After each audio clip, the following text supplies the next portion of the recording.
Hey everybody, welcome back to another Drinks with the Dog. It's Matt here with the professor, Mr. John Akaki. This is going to be a fun night tonight. I know a lot of us have probably been stewing over the last week's loss to Alabama, so we had a lot to talk about. And John has come prepared. Yes. He's got notes, he has been analyzing, he's got statistics. He is on the way up to the room today. He was on fire ready to get this talking. So I'm excited about it. I'm excited about what he's got to share with us and what tonight's going to be all about. Where this could go. It is unscripted. We are just talking football, talking dog ball, and we're going to see what happens. Before we get started into our conversation, as always, we like to talk about what we're drinking tonight. Tonight, once again, is not sponsored by, but is supplied by Larceny. You would not be a game for Kentucky this weekend without a Kentucky bourbon. And let's talk about Larceny. We felt like we got robbed last week, so here you go to all. It's going to be fun, John. I think we should have invited George Dickel or Jim Beam or Evan Williams or Jack Daniels. That's right. All those fun guys. But I tell you what, I was unhinged in the first half against Alabama. I sat there and I couldn't just believe my eyes. They were picking us apart. And literally, we were in a circle around the receivers, and the guy was hitting them right in the middle of 3 or 4 defenders. And before we even engaged, we'd had to take 2 or 3 strides just to touch the receiver. Yeah, sure, they didn't break any long, plays on us except their one drop. But for me, it was pitiful. I really couldn't believe what my eyes were seeing. We made Ty Simpson look like an All-American. Yes, look, Island Cannon. We do that from time to time. So let's just get into it. I mean, let's just pull the Band-Aid off, or however you want to say the duct tape, or whatever it may be. Let's pull it off and talk about it. The thing that we used to pride our Kirby Smart teams on was defense. We always could depend on our defenses. And yes, they only scored 24 points, but they scored them all in the first half. We are continuing to give up 20-plus points in the first half to these teams.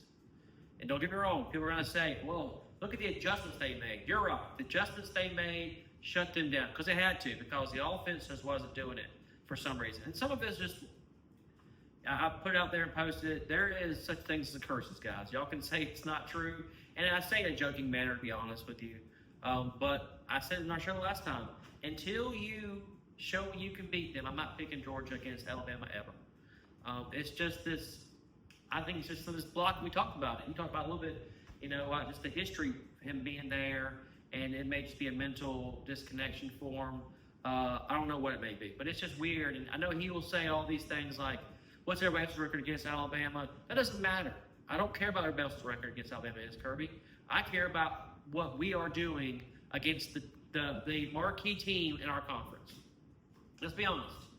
That's the marquee to-beat team every year in our conference until people have knocked them off. At least it has been up until this point, and it remains that way. We don't know how the season will end, but Alabama seems to have a better act together than they showed up at Florida State. That may enrage them, enlighten them, or whatever they have done, but they've come to task to go play football. They were a different team, certainly against Wisconsin and us. I don't know what happened to us, but maybe we're starting to learn a little bit about our team. But I'm not happy with what I saw. A lot of things that just don't make sense to me. To give you a little bit of solace, not many people are rushing the quarterback very well in this conference because these quarterbacks are very elusive. They're very mobile. So you're not getting a drop-back guy where you're going to get after it and have these humongous statistics. Missouri leads the league with one guy that has 9 sacks. Our Chris Cole has 3, and that's as good as it gets for Georgia. But most teams don't have a lot of sacks. They haven't sacked the opposing quarterback that much. Who's the guy in Missouri who has? I don't know the name, but they have 2 or 3 guys that have like 9 and it's 9, and then maybe one guy with 6, and they have as a team 21. They lead the SEC in sacks. But it falls off pretty quickly. Oklahoma has a second place in its sacks.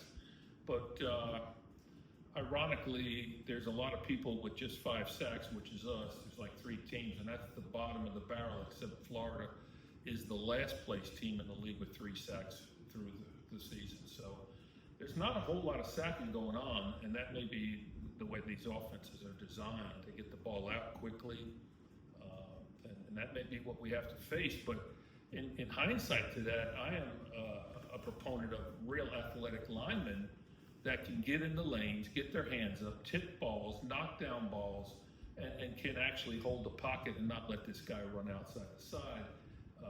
And we didn't do that very well. So there's a lot of learning to go on here. We do have a couple of young guys on the outside, and we may just have to live with what we have until we get better. And so, yeah, I was to your point about the pressure on the quarterback. All night long, and I know you were texting me because you were there at the game, and I was texting the Whitehead brothers as well.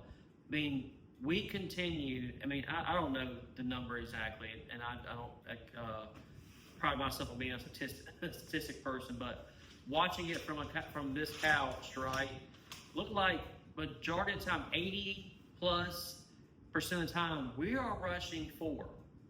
And they continue to beat us down the field with us continuing to bring forward. You may say, hey, we're just trying to limit the big plays. But even when we rushed 4 and brought all those guys back, they still were moving the ball on us. Yeah. Because the quarterback had plenty of time to get the ball out. I don't understand why, if we continue to see that, why we continue that same trend. And that's kind of where I am putting it on this defensive coordinator. We have slowly seen the decline of our defense over the last 3 years. I mean, we were at the probably being a generational best, defense when we had, 2021. Don't get me wrong, we're averaging under 10 points a game at the end of the year, which is great.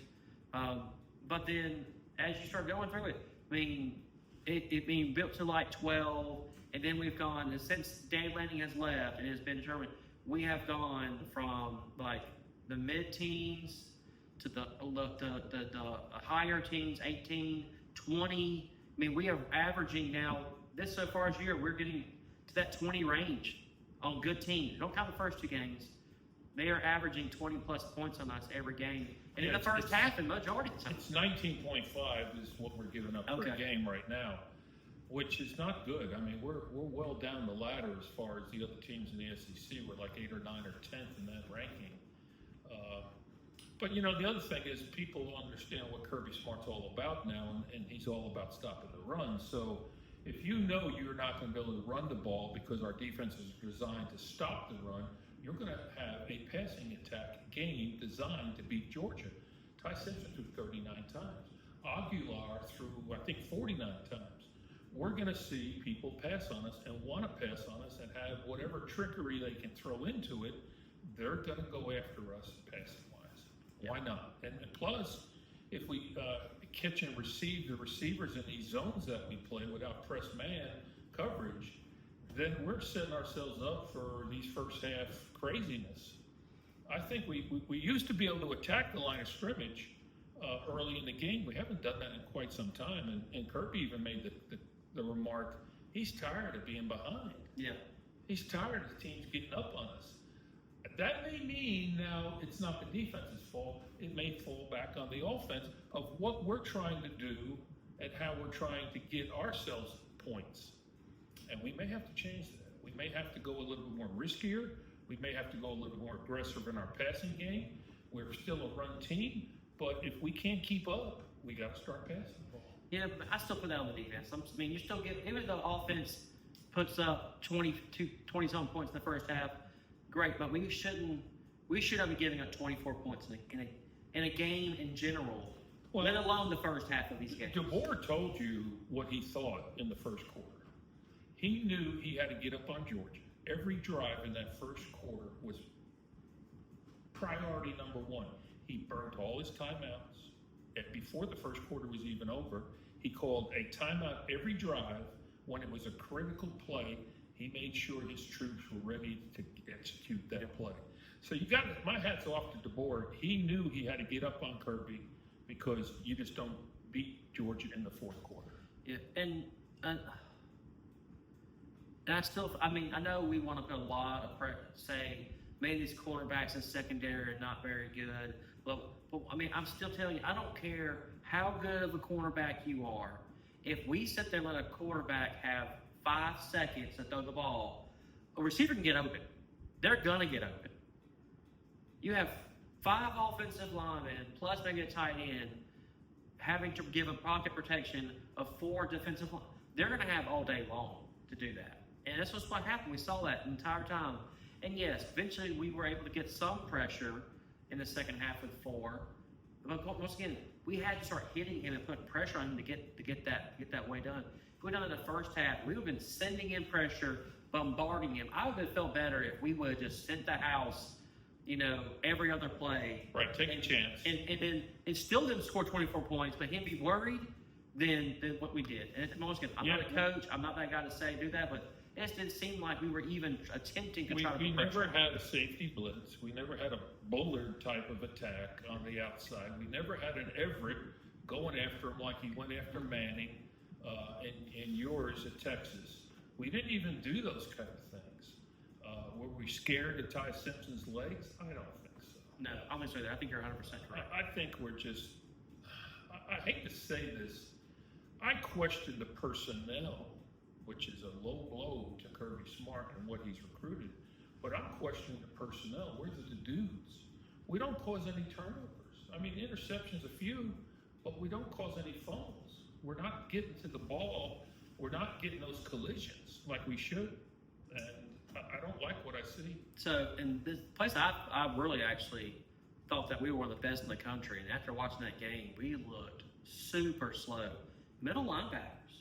Well, they looked slow and they looked lost. Like the guys are in motion, they were not covering. Maybe it's just that they're not as smart as we think they are. We got so spoiled with smart middle linebackers like Roquan Smith and Nakobe Dean. Those guys were great athletes and they were really smart. Like those guys' GPAs were high, and you check them out. They're like 3.5 plus GPAs at the University of Georgia. Smart dudes. And when they knew when this guy was moving, they had to move in position and get him close to that line to not give him space. Our guys sitting back here and look at the game, the play that iced the game. We're not even guarding. No one's even picking up the running back out of the backfield. Like I don't understand it. Like these are basic plays. Too much space and we're just lost. Engagement. There's too much space and engagement. Have we lost speed though? Have we lost that speed? Yes. I mean, C.J. Allen, love the guy. He's a warrior out there. He's hard, and then hard does guys. It's the same thing with Rico Wilson. Guys play hard, but are they just not? The speed's not there, and they're just maybe not as game smart as we want them to be. I think they've been drummed into their head to stop the run first, even on some of the interviews that they have with players.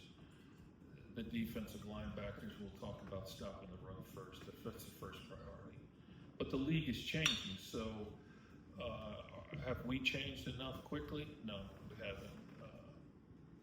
You're right. We don't have linebackers that cover guys in coverage. You just don't see it. We used to have linebackers that would get in passing lanes and didn't have interceptions. We may not see an interception from a linebacker this year, the way they're playing.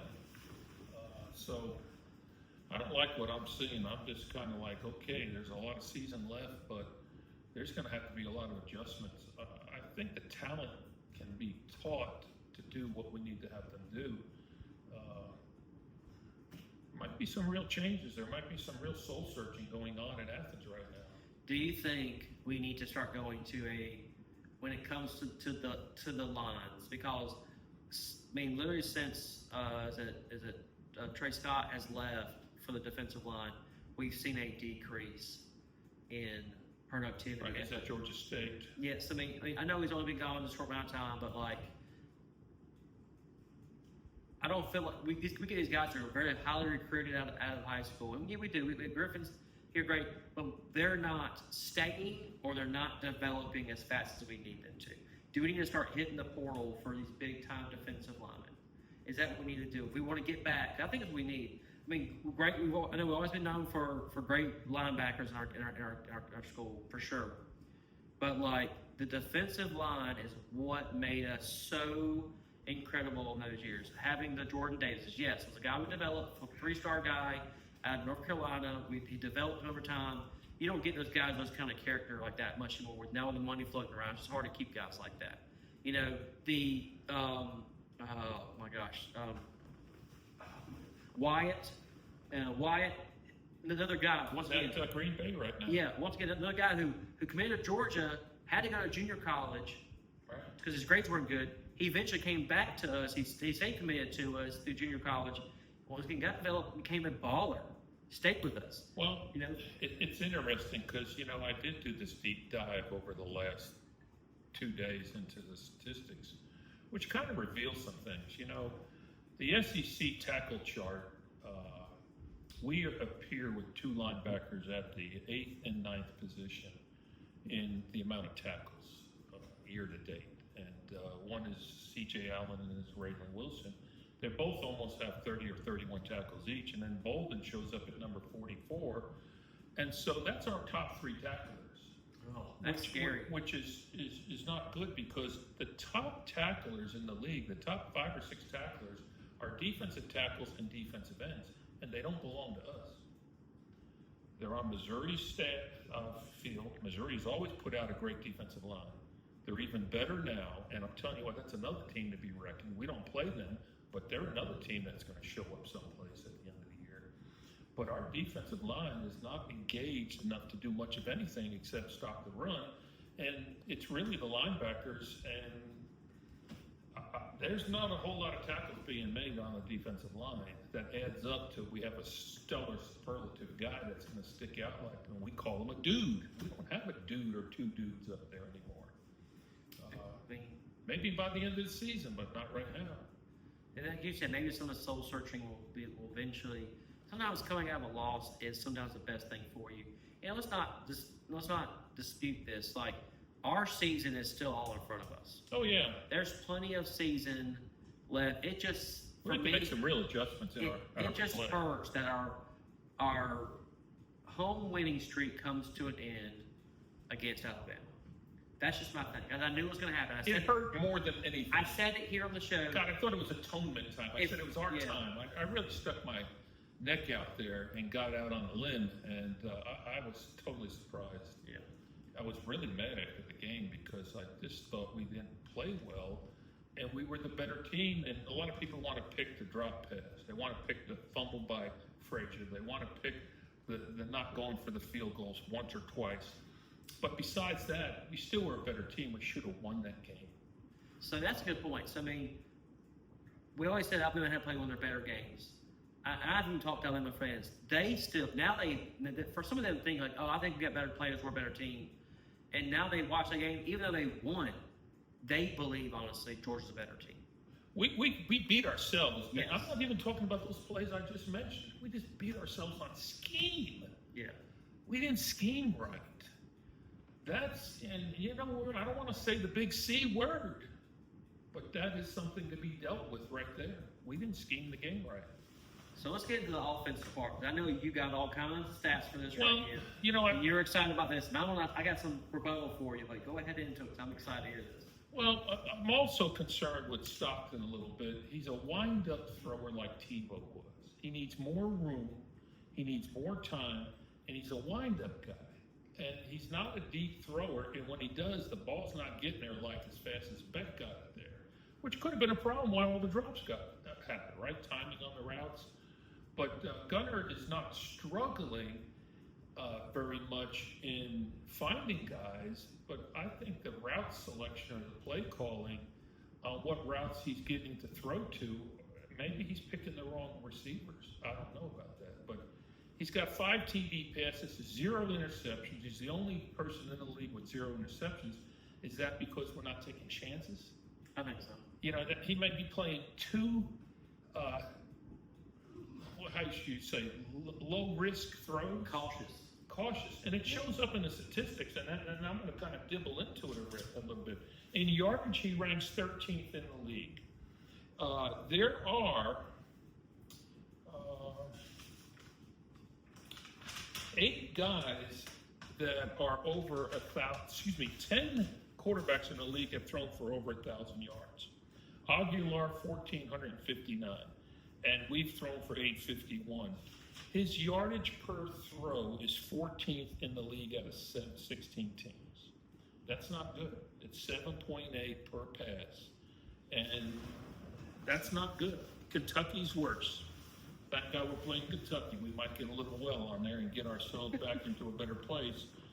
But that's what's happening there, and that's not a good look either. And come over here to,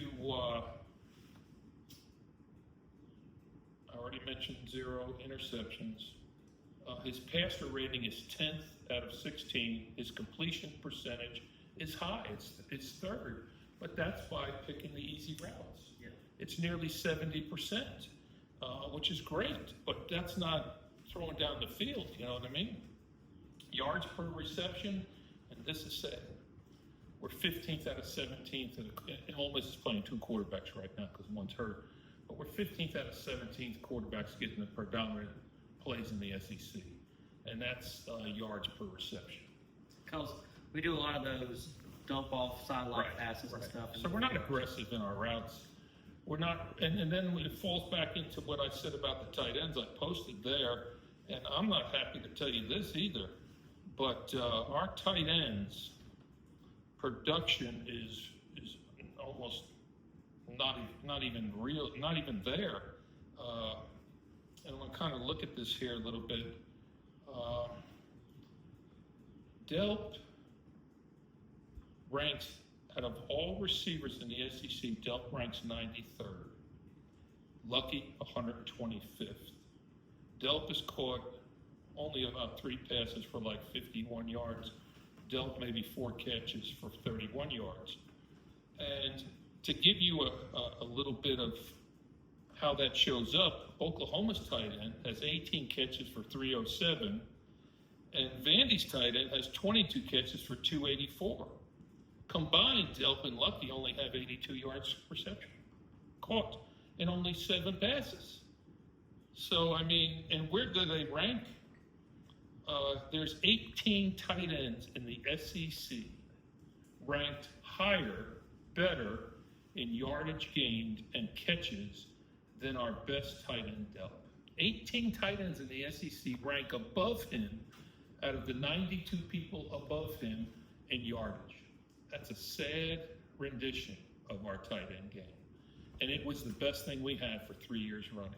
For 1 year. So what happened to that part of the game? I think we've had great tight end play for decades. We'd put him in the NFL. And I don't like this. That's what really pissed me off, because we're not utilizing our personnel. Noah Thompson got an article, which wasn't a good positive article. We bought him from Texas A&M. He's 6'5", and we're not doing any 50-50 balls with the guy. Yeah, please tell me why we're in the red zone at the 10-yard line and not throwing a ball up to him. And not only that, why are we running a freshman down the field when we had Branch, Young, Thompson, and Bell to run that route? They're just as fast. Branch is faster. And we put a freshman in that position. But he got open, though. I don't care if he got open. I mean, that's his job, is to get open. But yeah, I get what you're saying. And It's a use of personnel is the problem here, as I see. And I don't say you're wrong with that, and I agree, because it's personnel and issues on things. But same time, if the guy's he hasn't dropped a pass yet, he's been playing well all year long. He's caught several passes on the go. He's caught balls in traffic. He's caught balls that have been hit and hasn't dropped them. And then what happens in this game? The ball hits his hands wide open and his chest, whatever, and he drops it. It's just, I'm just telling you, this is just the kind of curse we have. It's just what it is. We play this game, this team, and we everything just goes wrong. I don't know what it is. It's not as if you have those games. My thing I'm encouraged by, I know you're saying, we'll get more into your stuff in a second, is that we played poorly and literally only lost by 3 points. Yes, we're at home. That's terrible and it's awful and stuff, right? Kudos to the crowd for staying in it the entire time. I really thank you guys for all who went and stayed there and watched it and could suffer through it, because I was losing my mind here at the house, so let alone being there, seeing it. But I also want to say, I don't think some of our stats that you're talking about are apples to apples. I don't mean, you said it, but like SEC caliber teams, who else has played 2 top tier SEC caliber teams so far this year and within 4 games or 5 games? Who has? I did not go into it. And as I was saying, a point, a lot of these teams like Texas, a lot of these teams like even Missouri are saying, they're playing. Sure, they can pad the statistics. Yeah, they're still playing their Casper Clicker games. Right. And even Texas played Ohio State, but after that they played like 4 nobodies. Exactly, 4 nobodies from Texas. I understand that. And so, but even Texas, their schedule, right. They don't play but 2 teams in the top 8 of the conference the rest of the year. That's us, and that's Texas A&M. They don't play Missouri. They're not playing Alabama. They're not playing LSU or Ole Miss. They're not playing any of those teams. They're not even playing Auburn. We're playing all these teams consistently the rest of the year. Well, I'm just saying, I think I agree we with have you. a more diverse offense. We don't throw the backs out of the backfield. We did that a lot in the last few years. Did that hurt you? You don't see those passes. Did that kill you watching Alabama throw screen passes? I can't believe we don't do that anymore. That used to be Bobo's trademark with his screen passes. Why? and they did it. I don't want to get my dander up, but I really left the game foul. I was in a foul mood. I was laughing. Because I don't like that. If I was a player, if I was dealt and lucky, I said, what are you doing? Do you notice me getting dressed in the locker room here? Yeah. I mean, seriously. So I would have a problem with that. Do you think that's on Bobo, or do you think that's on Gunner? No. Well, good question. I haven't looked at it that closely. I've seen so many times, and even talking back into the Noah conversation, right? I agree with you. He's not being utilized. I think if we don't use him, we're back. We had a little technical difficulties. We had a mechanical problem go on here, and a lot of things just happened bad. Matt just fixed it, and we're back in the saddle here, so to speak. So back to my question was: is this a Gunner issue, or is this a Bobo offensive coordinator issue? Because I've seen so many times where he's called plays, no big deal. The play is broken down. Gunner has been running out of the pocket, and he has space. Okay. There was one time he could have ran for the first down, and he threw it. It was 3 yards to the first down, and he threw it. Not a big deal. There's been times where he's been on the outside, and the receiver has broken loose, especially Noah, has broken loose. He's there, 5-7 yards downfield, wide open, and what is Gunner do? He runs out of bounds for a 2-yard gain instead of just an easy dump-off pass to somebody for 7 to 10 yards. We'll throw a Band-Aid at this and say a Gunner is evolving. He doesn't have a whole lot of game experience. He has some. But again, he's evolving into a quarterback on a new team. And okay, we'll give him that. The other thing that really might help hinder us a little bit is the defense is not as good as we're used to. And that could be personnel, that could be scheme, but a great defense protects an offense, helps an offense field position-wise. And that could be part of it also. So back to the tight ends. I think tight ends is a big deal because I'm a big tight end fan. I always love the tight ends, and when we got Brock, it just worked out how it was. It was an amazing time in Georgia football. I mean, I remember going back, loving the Leonard Post and loving, all the different guys we had. That's one of my most iconic tight ends I ever loved was Leonard Poe. My son's hero. And Mitchell and Watson. And Watson. Ben Watson. Yes, Ben Watson. And all those guys like that. More. And there's tons more. Also Wilson, which we had the show a few years ago. And, Charlie Warner. Yeah, all those guys who were just really, I loved them. It was great. They were the guys could have been offensive linemen if they wanted to, but, don't forget, we can't forget about Washington, which is awesome, amazing. Yeah, and so Jerry Jones mentioned him. So we were so strapped last year how terrible we were at the run game.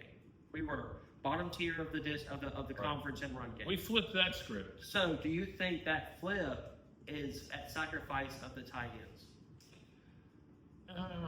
There could be something said for that. Yeah, that could be possible. Just trying to think. I thought a little bit earlier today. I was like, have we sacrificed? We were last in the SEC last year in rushing, or next to last, and so far we're fourth.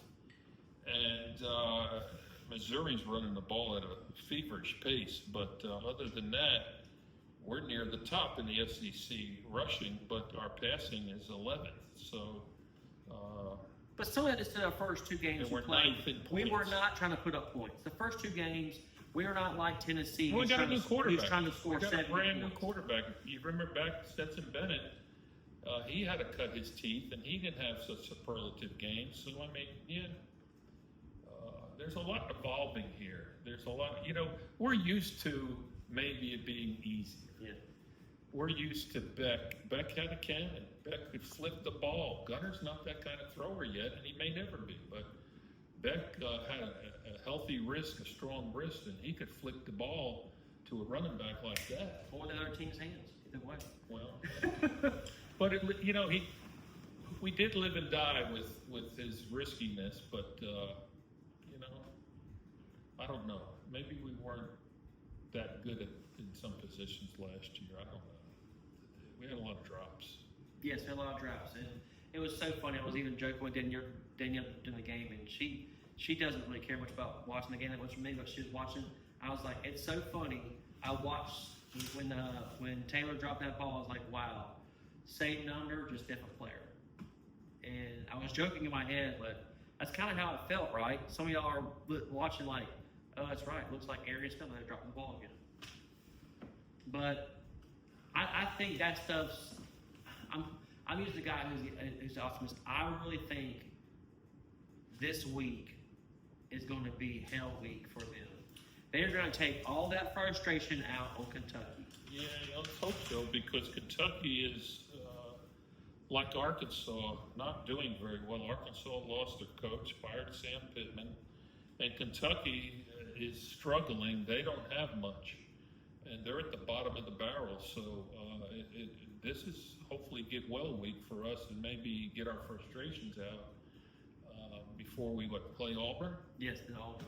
Do we have an off week, or are we? No, it's Kentucky, Auburn, then Ole Miss, then bye week for Florida. Okay.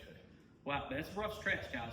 Because I mean, I know we're jumping ahead to Auburn, but I don't want to skip Kentucky. But Auburn, that defense is legit. I don't care what you say. Auburn's defense, and we'll be at Jordan Hare. That Auburn defense is legit. Their offense is not doing so hot right now. The offensive line is struggling for them. But I'm telling you, that defense is really good. And if we struggle to score points on Alabama, we are going to be in for a rough ride at nighttime in Jordan Hare against that defense. They better get their crap together, and it better be hair on fire moving forward. Bobo Bear. So guess what? It's all out. We're going deep. We're going to go hard. He needs to let that thing loose and stop restricting. And I'm wondering, honestly, people like to point the finger at Bobo all the time. Is it Bobo restricting that, or is Gunner restricting himself? Because you said he plays very cautious. Is he restricting himself?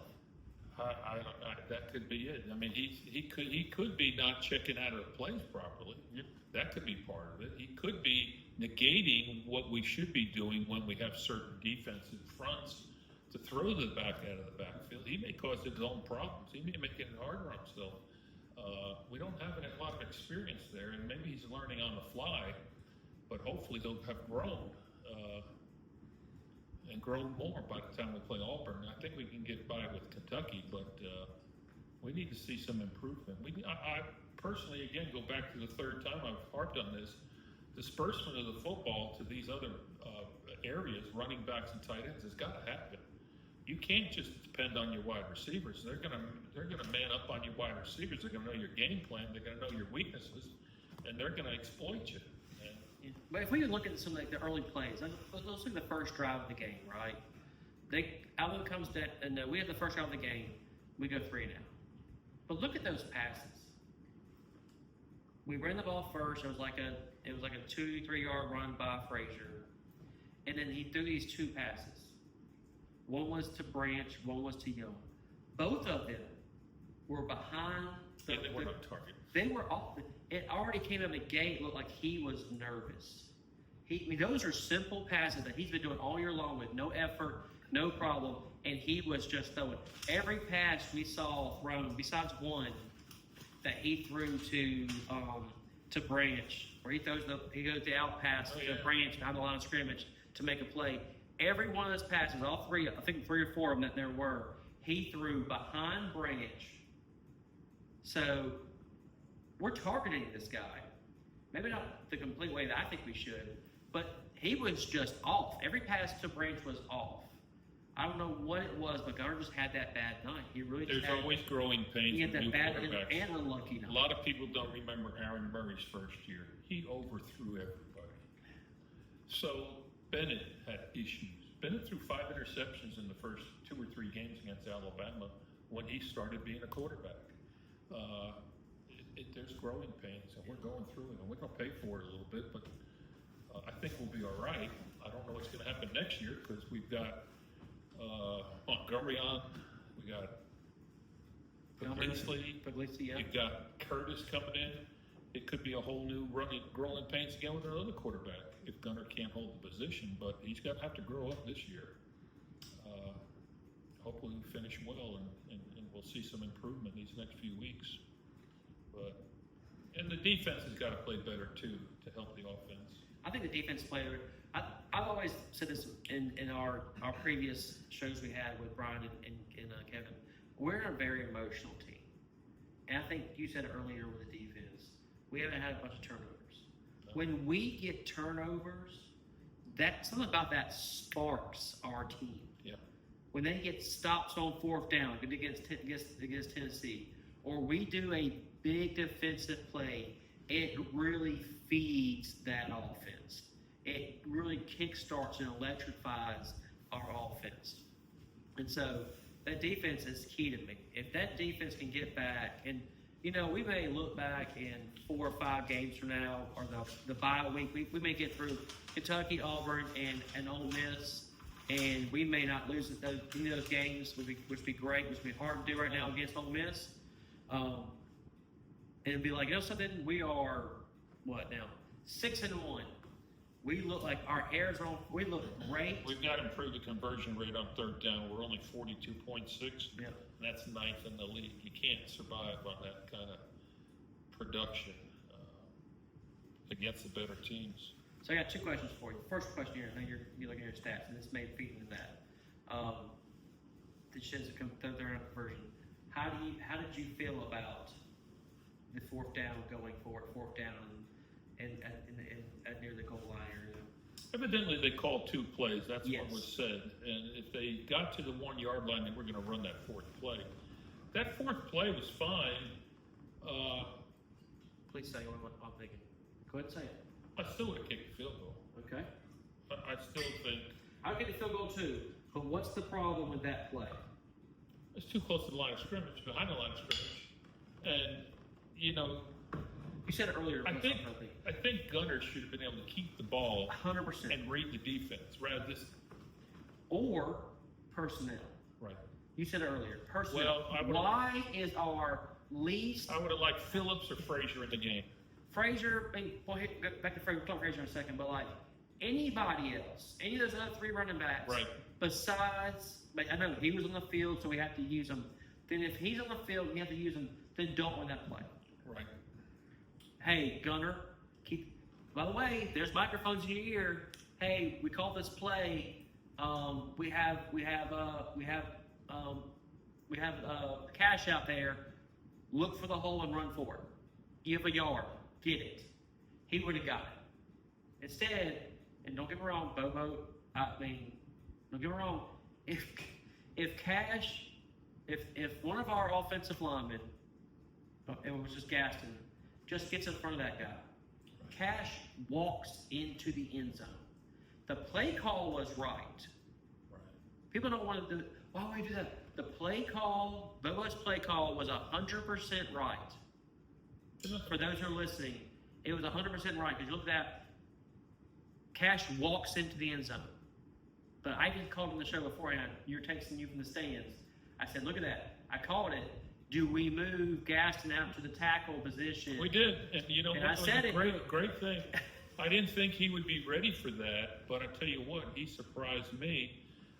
A lot of people don't realize this. Our offensive line is grading out an ungodly number across the board by Pro Football Focus. We got guys grading out 98, 99%. The lowest one's like 96%. That's phenomenal. Our offensive line is great. It's fine and it's young, but it's been much improved. And who would have said that with guys that went to the league? I think our quarterback's got to get better. I think we're going through growing pains. And maybe the football dispersion is because he can't read the defense fan. Who knows? But he's got to get better. And let's hope he does. I don't want to think Drinks with the Dog is down on the Dogs. We're not down on the Dogs. Yes. We just talk reality. We're talking about what we're seeing. We know the ball's not being dispersed the way we'd like to see it from years past. Maybe that'll improve. Yeah, and so my next question for you is, Frazier fumbles, we never see him again. Yeah, I didn't like that. Is that the best play in the game? Oh, hopefully not. I mean, you wouldn't want that to be you. You wouldn't want that to be your kid. You wouldn't want that to be a player on our Dogs. But is that what he's got to come needed? back. Well, maybe, yeah. Well, there's nothing wrong with that. Because in the past, what happens, right? In the past, Kirby and Bobo, both of them, you fumble a ball and you screw up, you get the ball again right after that. Yeah, but here we are. He didn't do it. It was surprising. And he didn't come back at all. It was a good hit. I mean, the Alabama player made a career hit on that play on the ball. Derrick Henry's fumbled the ball. Derrick Henry's an all-pro. He's having a spat with fumbles. It's not indicative of who he is. But he had last year too, though. Well, It's becoming a pattern now. And so I'm hoping that, and I think that's why I'm not speaking for Kirby, but I think he was like, dude, we're done. You're going to enjoy watching it from the sideline, and you're going to see how this feels to watch the rest of this game from the sideline. And if you hate it from the sideline, then you're going to start securing the ball. You're not going to believe what I hope for. And this is me knowing how kids go through the psychological burden of being shelved or embarrassed in front of all that, and letting down the team. I had really prayed on, and I hoped that he would not blow up his life during the weekend, go out, have a domestic dispute, do something stupid with his car, or get in trouble or get locked up. And it didn't happen. So thank God for that. Yeah. He didn't throw his career in the gutter Yeah. because of that. So that helps. And that has happened in the past, by the way. Isaiah Crowell just blew up his life like that. Yeah. So let's just hope for the best with this kid. He's a player. We need him. We need him to play. And I love Frazier, and I say that because he did something, and he did something that he went back and looked at past running backs who made Georgia running back you, and he tried to implement those things since he came in. Like, he remembers. He's a sophomore in his early part of his sophomore year. So let's hold on to this. He played great against Clemson. He knows the history of running backs. He knows the Sonny Michells. He knows the Chubbs. He knows the Gurleys. He knows the Swifts. He knows what all those guys did.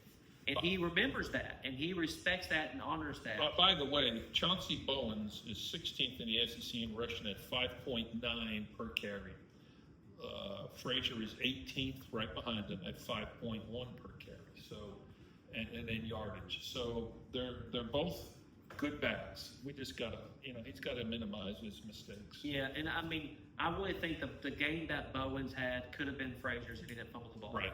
I mean, let's be honest. Yeah, but Bowens, hey, dude, hang it. This is his second year. He is treading it out. He's busting his butt. He had a great game. We don't need to say the loss was bad. He had a great first 100-yard game ever. Good for him. He's been working hard all year long. But that could have been Frazier. Frazier had his second carry or third carry was for 30 yards. Yeah. Then what happens on his fourth carry? He fumbles. Yeah. He could have easily had a 150-yard game, but we would never know because he choked. Cost us 3 points and then cost us a touchdown. Thank God the defense stiffened up. Exactly.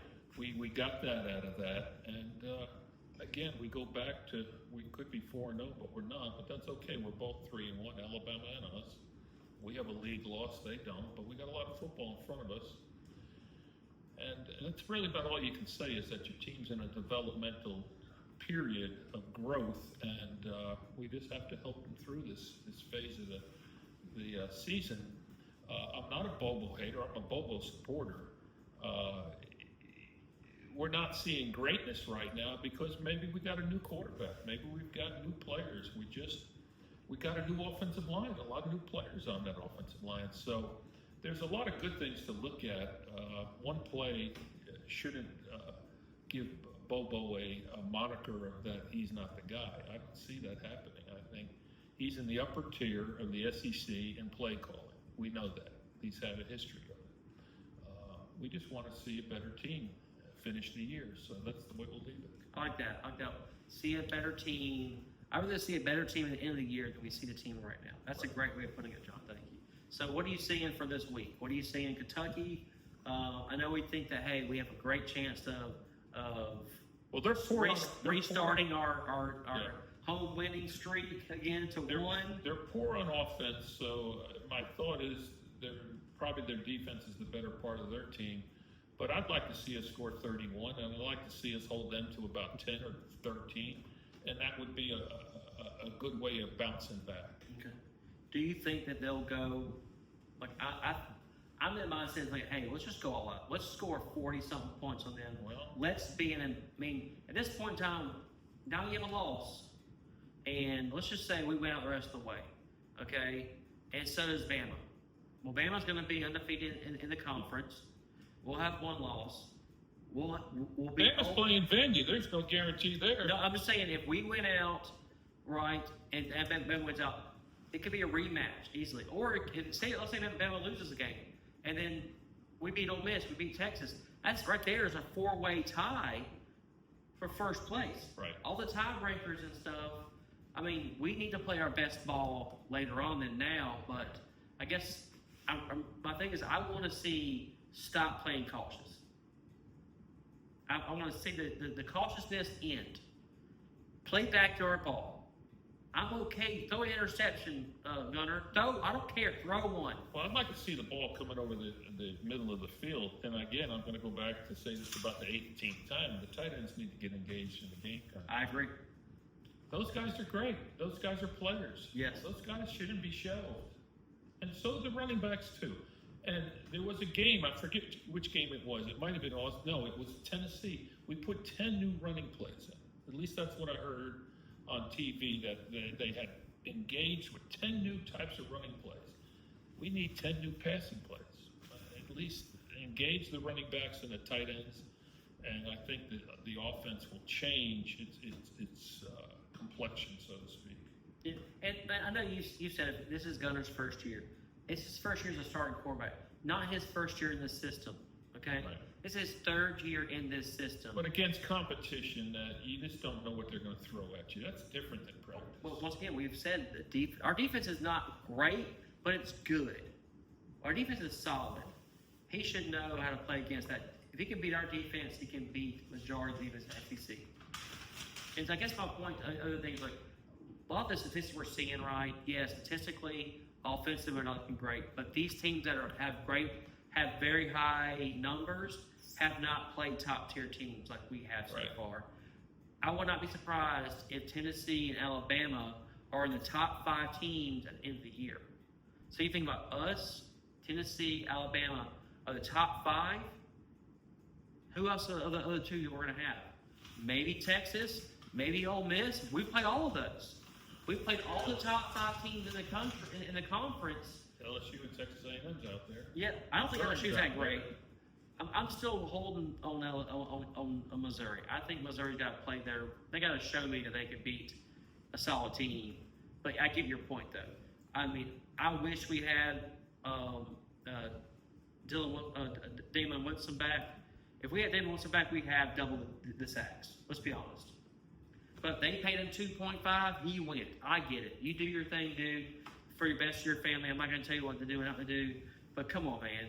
You've been the starter. You may have been in the running for the linebacker award again, just like what Walker was last year.